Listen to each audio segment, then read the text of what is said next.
ఇప్పుడు ఈయన ఆర్డినెన్స్ కథ ఏంది నాకైతే సమాచారం తెలుస్తూ ఉంది. బీసీ బిల్లు కేంద్రం వాపసు పంపినట్టుగా తెలుస్తూ ఉంది. ఇది నడవదని తెలుస్తూ ఉంది. అది ఇంకా క్లారిటీ రావాల్సి ఉంది. ఇక్కడ విషయం ఏంటంటే ఈ ఆర్డినెన్స్ కథ ఏంది? ఆర్డినెన్స్ తెస్తారట. ఆర్డినెన్స్ ద్వారా బీసీలకు 42% రిజర్వేషన్ ఇచ్చి గవర్నమెంట్ హైకోర్టు కాడ బయట కట్టెలు పట్టుకొని నిలబడుతుందట. ఎవడన్నా కోర్టుకు పోతే కాలు చేతులు ఇరగొడతాం. ఎవడు కోర్టుకు పోతాడో చూస్తాం. కట్టెలు పట్టుకొని కాళ్ళు ఇరగొట్టే కార్యక్రమం అట, స్కీమ్ అట ఇది. అట్లా బీసీలకు రిజర్వేషన్ రాజ్యాంగబద్ధంగా కాదు. ఇవాళ పార్లమెంటు ఇవాళ నుంచి ప్రారంభం కదా. ముఖ్యమంత్రి రేవంత్ రెడ్డి గారు నేను అడుగుతా ఉన్నా, 8 మంది ఎంపీలు ఉన్నారు కదా మన తాన, అలాగే రాజ్యసభ కూడా ఉన్నారు కదా, వీళ్ళందరితో మీటింగ్ పెట్టి బీసీ బిల్లు మీద మాట్లాడినావా నువ్వు?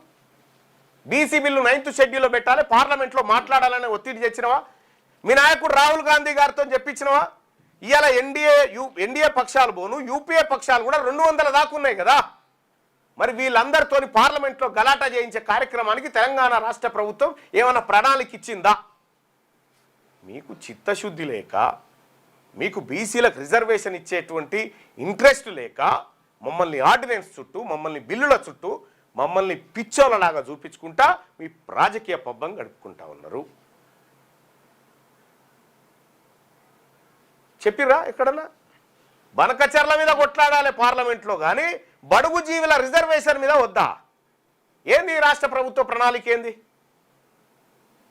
పోనీ ఈ బీసీలకు సంబంధించి ఎంపీలు ఎవరున్నారు?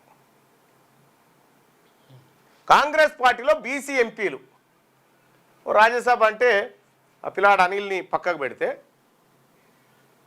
ఒక జైరాబాద్ ఎమ్మెల్యే ఆయన లింగాయత్తు ఇటీవల కాలంలో బీసీలలోకి వచ్చారు. వాళ్ళు కర్ణాటకలో ఉండే, ఇక్కడ ఆయన ఒక్కడు. ఇక్కడ Mahabubabad ST, Warangal SC, Peddapalli SC, Nagar Kurnool SC, 4 ఆయన,